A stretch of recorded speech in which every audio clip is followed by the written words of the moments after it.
pour la libération de Rokia Traoré, avec le soutien du chanteur sénégalais Youssou N'Dour.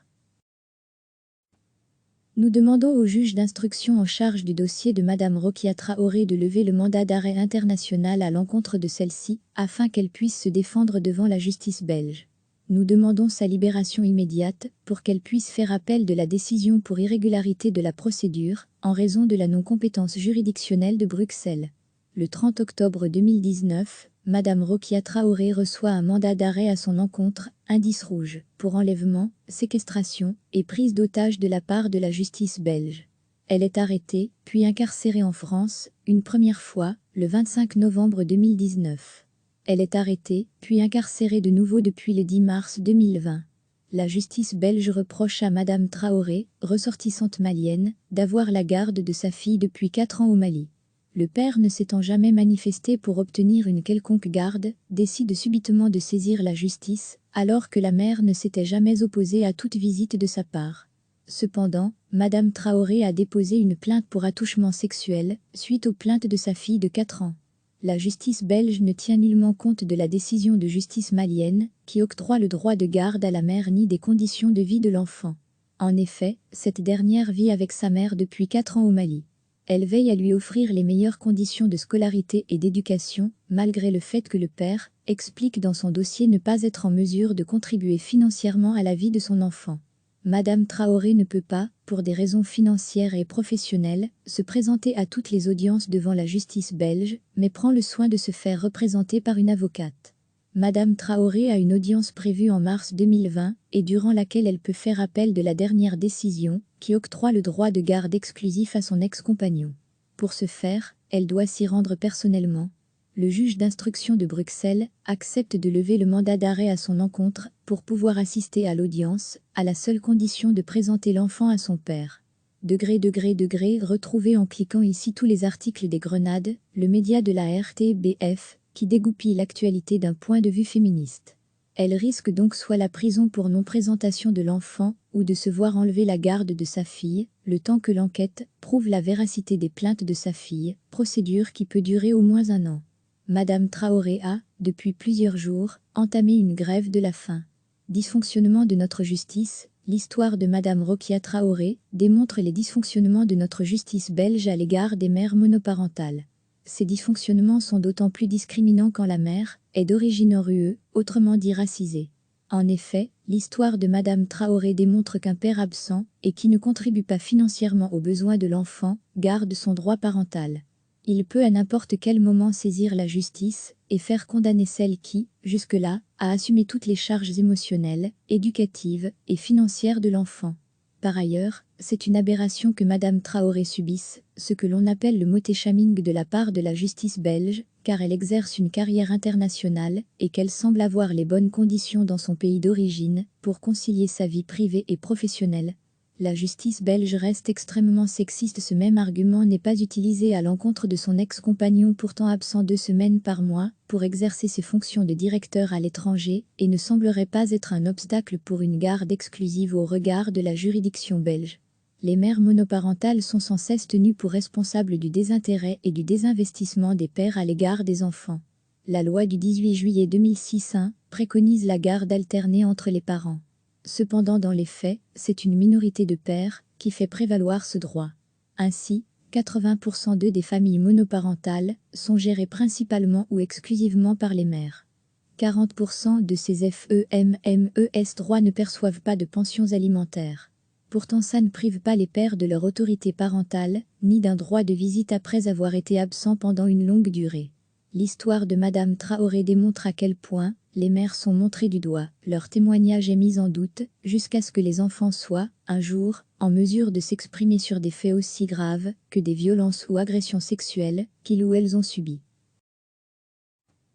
Protection des victimes. La justice devrait être protectrice des victimes et non du côté des bourreaux. Dans le doute, la justice devrait, avant d'incarcérer la mère, enquêter et prendre les dispositions pour protéger les enfants. D'autant que dans ce cas-ci, la mère se montre volontaire en se faisant représenter par une avocate auprès du tribunal belge. Une incarcération est un trauma non seulement pour la mère, mais aussi pour l'enfant. 80% des familles monoparentales sont gérées principalement ou exclusivement par les mères. 40% de ces femmes ne perçoivent pas de pensions alimentaires. La justice belge reste extrêmement sexiste. Le droit familial cherche à tout prix, et en dépit du bon sens, à instaurer une fausse égalité entre les deux parents séparés. Or, on sait que la toute grande majorité des familles monoparentales est constituée de mères seules avec les enfants. On sait également que dans de très nombreux cas, les pères ne réclament la garde que pour nuire à la mère ou pour éviter le paiement d'une contribution alimentaire, sans réelle volonté de s'occuper de l'enfant. Bien entendu, il existe des pères formidables, cela n'empêche pas que le phénomène de société des pères démissionnaires existe. Degré pour recevoir les informations des grenades via notre newsletter, n'hésitez pas à vous inscrire ici. La justice ne peut pas entrer dans le jeu d'un père qui l'instrumentalise en vue de se venger de son ex-femme. Or, c'est trop souvent le cas. Et c'est précisément la situation que vit Rokia Traoré. Le droit pénal, les mandats d'arrêt internationaux doivent servir à protéger la société de gens dangereux et nocifs, les pervers qui vont en Afrique pour abuser d'enfants par exemple. Dévier la justice pénale de cette fonction pour priver une mère de sa liberté, la mettre en prison, alors même qu'aucun fait de maltraitance ne lui a jamais été reproché, c'est une dérive dangereuse. À ces constatations générales sur le sexisme dans la justice, on peut aussi légitimement se poser la question du racisme. La décision judiciaire aurait-elle été la même si le père n'était pas belge et si la mère n'était pas malienne? Il n'y a sans doute pas de réponse certaine à cette question, mais il faut reconnaître que les préjugés à l'encontre des Africains existent et influencent la justice. Nous demandons que la justice belge lève le mandat d'arrêt international déposé à l'encontre de Madame Rokia Traoré, afin que cette dernière puisse se présenter devant le tribunal de première instance belge et puisse se défendre, que ses pièces justificatives puissent être enregistrées et considérées par la justice belge, que la loi malienne en termes de garde d'enfants puisse être considérée par la justice belge, que le témoignage de sa fille puisse être appuyé par le diagnostic d'un expert pédopsychiatre spécialisé dans les cas d'inceste, que des dispositions soient prises pour que le père, s'il souhaite être en contact avec son enfant, puisse voir sa fille sous surveillance, dans un espace rencontre parent-enfant, que si les faits d'attouchement ont été prouvés, le père se voit refuser toute autorité parentale et de visite, et ce, dans l'intérêt du bien-être de l'enfant. Une initiative du collectif des Merveilleuses est soutenue par Youssou N'Dour, auteur, chanteur, compositeur, Fatma Karali, collectif des Merveilleuses, Myriam Baudou, femme de droit des femmes Asbl, Fabienne Richard, le GAM Belgique Asbl, Jeanne de Lobel, militante féministe, Jia Abrassar, Café Congo, Maudine Tambo, femme de paix, Maïmouna Koulibaly, artiste engagée, Clarisse Mukanga, citoyenne engagée, Nathalie Stano, citoyenne et artiste engagée, Milady Renoir, artiste solidaire de la lutte des sans-papiers, Anne Vanesse, présidente de la Maison de la Famille Willipire, Élisinan, coordinatrice de la Maison de la Famille Willipire, Vanessa Diaz, citoyenne engagée, Sinage, féministe et gesticulante, Paris-France. Collignon Nathalie, chargée de projet, Université des femmes, Valérie Louteveux, directrice, Université des femmes, Yaël Cuche, citoyenne engagée, Gillon Alain, citoyen engagé, Sylvie Olivier, peintre militante féministe. Amélie Saou, citoyenne engagée, Imamba Kibenamor, collectif des Merveilleuses, Véronique Dox, avocate et artiste, Arlette Rusura, collectif des Merveilleuses, Mugui Sako, citoyenne engagée, France, Sarah Datouzet, membre de Feman de l'eau, Afida Bachir, secrétaire politique à vie féminine Asbl, Madame Traoré, citoyen malien, Lénaïque Lérit, Fatma Djiré, citoyenne engagée, Stéphane Grambert, Korotoumou Diaby, Michel Godefroy. Lucie Godernio, Université des femmes, Muriel Schiltz, collectif des Merveilleuses, Julien Trudaï, citoyen solidaire et allié, Déborah Kuperber, fonctionnaire et militante féministe, Nordine Saïdi, militant des coloniales et membre de Bruxelles Panthère, Selma Banklifa, avocate à Progress Law, Céline Becbedé, comédienne et metteur en scène, Laura Gaggiottini, citoyenne, Laurence Devlinck, militante féministe, Ève Bonfanti, actrice, artiste, révoltée, Mokhtar Sidibé, Ouagadougou Burkina Faso, Joseph Traoré, Bamako, Mali, Laboubakar, Mali, Cheikh Abdoul Kader Tigoum Mega, Anaïs Delmas, Marie le prêtre Alia Ma tête est pleine d'endroits, artiste militante féministe, Shaha Mohama, militante féministe intersectionnelle et conseillère communale écolo Anderlecht, Véronica Mabardi, autrice, Bruxelles, Eyaka Zaza, Manoë Jacquet, Julia Roszeski artiste et militante, David Jamar, sociologue et professeur, chef du service sociologie et anthropologie. Marie Baudard, juristes, Marie-Claude Joucla, Francine Beryl de Berde, Christelle Pandanzila, entrepreneuse pour la promotion des activités économiques et culturelles de la diaspora afro-caribéenne, Mariam Keita, médecin et citoyenne malienne, Sidib Fabou, Simonetta Benozo, Torino, Italie, Ousmane Diarra, Marie-Paul Quin, Joëlle Sambinzeba, autrice, poétesse, slameuse. Éric Lemarié, Abdrahmane Diarra, doctorant, Université Grenoble-Alpes, Marie-Claude Joucla, Mireille Tchesi-Robert, présidente de Banco Grand Asbl, Charlotte Messéan, Bernard Azan, enseignant et citoyen engagé dans le monde associatif, Adama Tandia, Selima Chibou, Garance Asbl, Lalouien, Dada Ayas Dussi, Corps écrit, Sylvie Papleux, Collectif des Merveilleuses, Noura Amer, présidente de Osabe Asbl, Mathilde Larocque, danseuse et chorégraphe Amadou Rasbl, Rokia Bamba, créatrice sonore, animatrice radio et jet, Souleymane Siraketa, Armel Mabon, historienne, Afid Choukpa, artiste peintre, France Baroblique Bénin, Cheikh Tidiane Traor, Elsa Vumi, Antonia Nérin, auteure illustratrice de carnets de voyage et de livres adultes Baroblique Jeunesse, Jade Van Erck, auteure illustratrice de carnets de voyage et de livres adultes Baroblique Jeunesse, Quinzola Maza, fonctionnaire public Baroblique Libération Maté d'activiste, Étienne Minungu, comédien, conteur, metteur en scène, dramaturge et entrepreneur culturel burkinabé, Monique Mbeka-Foba, cinéaste et conférencière décoloniale, Awa Sensar, comédienne et militante, François Makanga,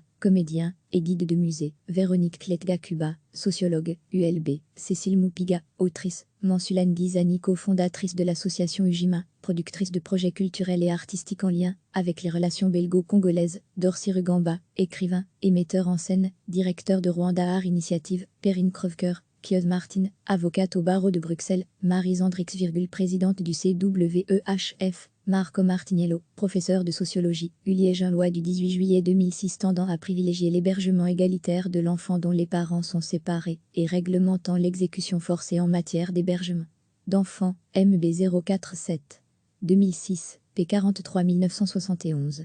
Deux chiffres repris de l'étude de la Fondation Roi Baudouin en 2014 pour une réponse structurelle à la précarisation des familles monoparentales en Belgique, PG 39.3 Ibidem, PG 29. Si vous souhaitez contacter l'équipe des Grenades, vous pouvez envoyer un mail à lesgrenades@rtbf.be. Les Grenades RTBF est un projet soutenu par la Fédération Wallonie-Bruxelles, qui propose des contenus d'actualité sous un prisme genre et féministe.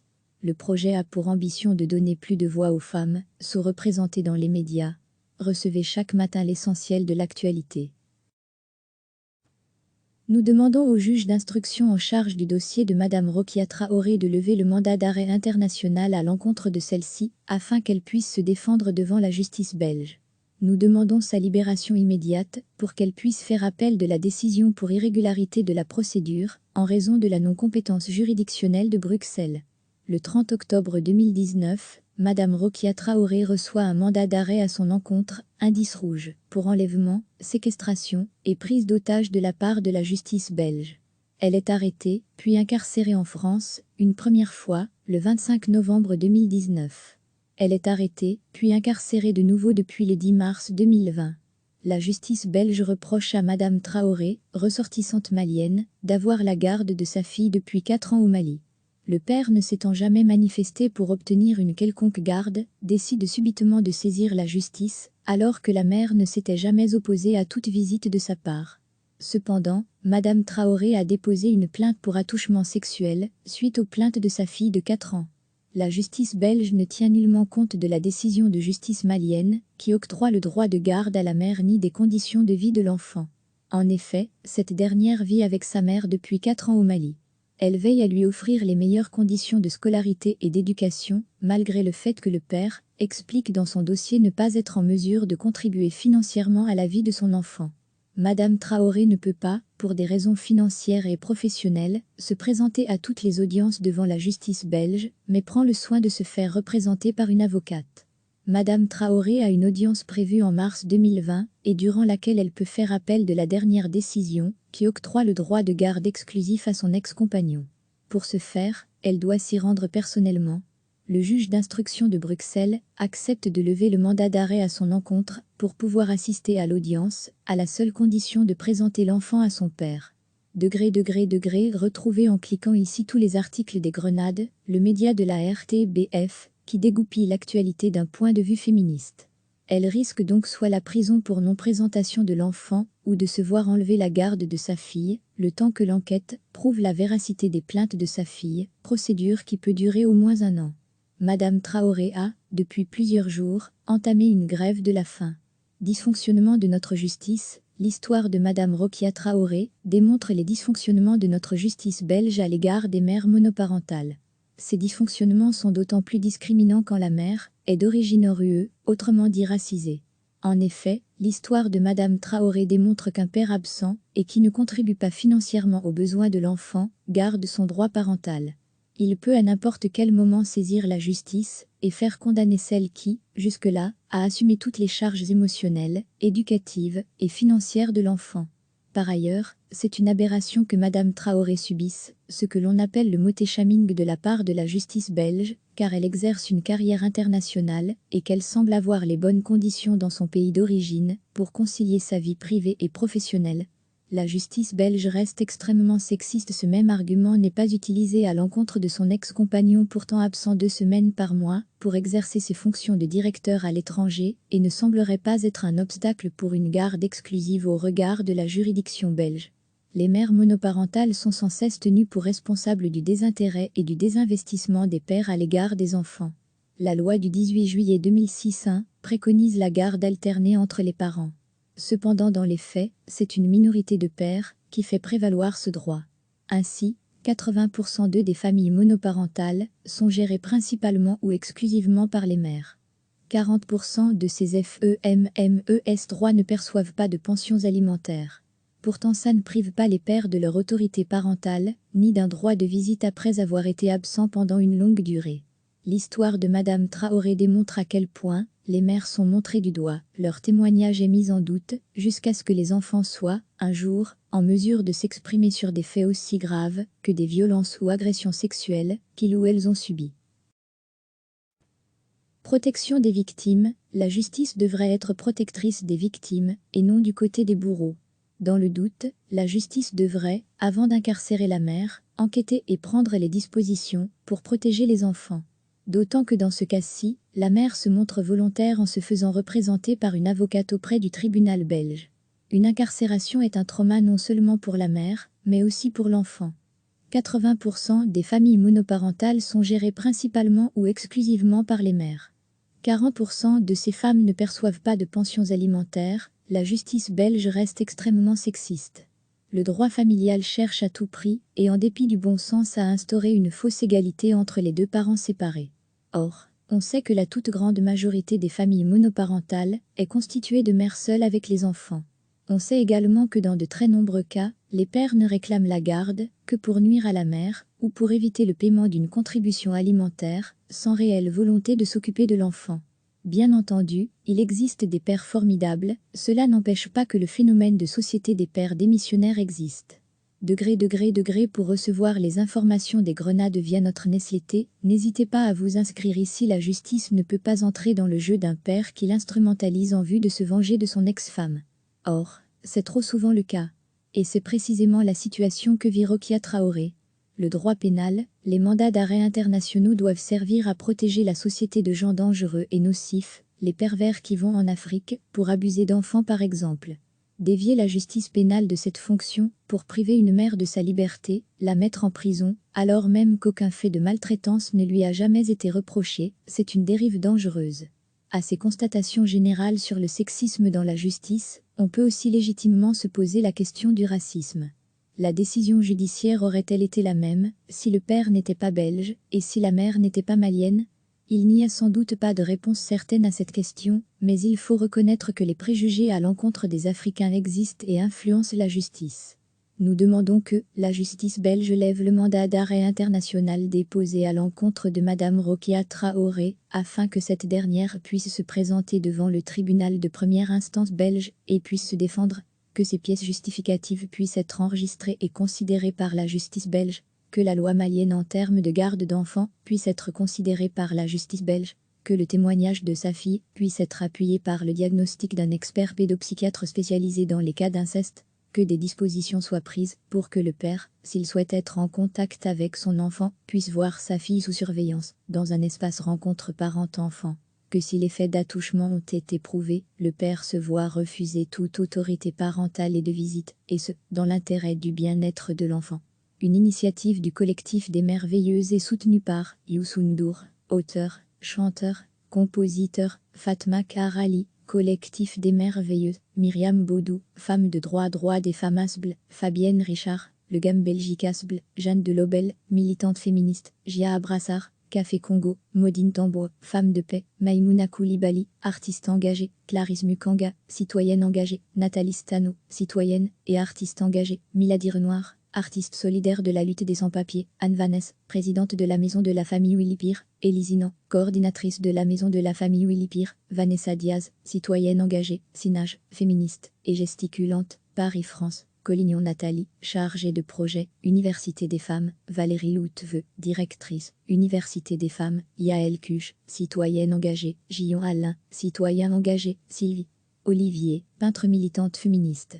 Amélie Saou, citoyenne engagée, Imamba Kibenamor, collectif des Merveilleuses, Véronique Dox, avocate et artiste, Arlette Rusura, collectif des Merveilleuses, Mugui Sako, citoyenne engagée, France, Sarah Datouzet, membre de Feman de l'eau, Afida Bachir, secrétaire politique à vie féminine Asbl, Madane Traoré, citoyen malien, Lénaïque Lérit, Fatma Djiré, citoyenne engagée, Stéphane Grambert, Korotoumou Diaby, Michel Godefroy. Lucie Godernio, Université des femmes, Muriel Schiltz, collectif des Merveilleuses, Julien Trudaï, citoyen solidaire et allié, Déborah Kuperber, fonctionnaire et militante féministe, Nordine Saïdi, militant des coloniales et membre de Bruxelles Panthère, Selma Banklifa, avocate à Progress Law, Céline Becbedé, comédienne et metteur en scène, Laura Gaggiottini, citoyenne, Laurence Devlinck, militante féministe, Ève Bonfanti, actrice, artiste, révoltée, Mokhtar Sidibé, Ouagadougou Burkina Faso, Joseph Traoré, Bamako, Mali, Laboubakar, Mali, Cheikh Abdoul Kader Tigoum Mega, Anaïs Delmas, Marie le prêtre Alia Ma tête est pleine d'endroits, artiste militante féministe, Shaha Mohama, militante féministe intersectionnelle et conseillère communale écolo Grenanderlecht, Véronica Mabardi, autrice, Bruxelles, Eyaka Zaza, Manoë Jacquet, Julie Jarros-Zeski artiste et militante, David Jamar, sociologue et professeur, chef du service sociologie et anthropologie. Marie Baudard, juriste, Marie-Claude Joucla, Francine Beryl de Berde, Christelle Pandanzila, entrepreneuse pour la promotion des activités économiques et culturelles de la diaspora afro-caribéenne, Mariam Keïta, médecin et citoyenne malienne, Sidib Fabou, Simonetta Benozo, Torino, Italie, Ousmane Diarra, Marie-Paul Quin, Joëlle Sambinzeba, autrice, poétesse, slameuse.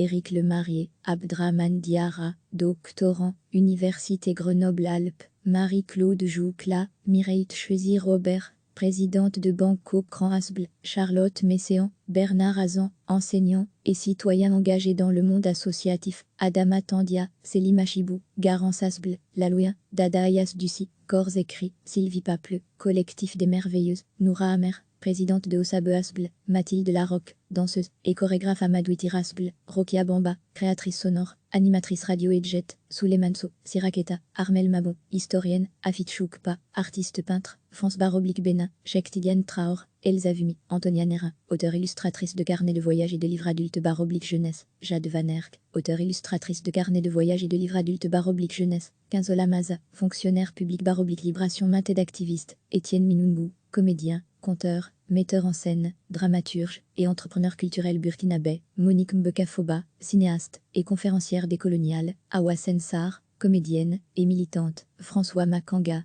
comédien et guide de musée, Véronique Kletga-Kuba, sociologue, ULB, Cécile Moupiga, autrice, Mansulane Guizani, cofondatrice de l'association Ujima, productrice de projets culturels et artistiques en lien avec les relations belgo-congolaises, Dorcy Rugamba, écrivain et metteur en scène, directeur de Rwanda Art Initiative, Perrine Krevker, Pieux Martin, avocate au barreau de Bruxelles, Marie Zandrix, présidente du CWEHF, Marco Martiniello, professeur de sociologie, Uliège, une loi du 18 juillet 2006 tendant à privilégier l'hébergement égalitaire de l'enfant dont les parents sont séparés et réglementant l'exécution forcée en matière d'hébergement d'enfants, MB 047.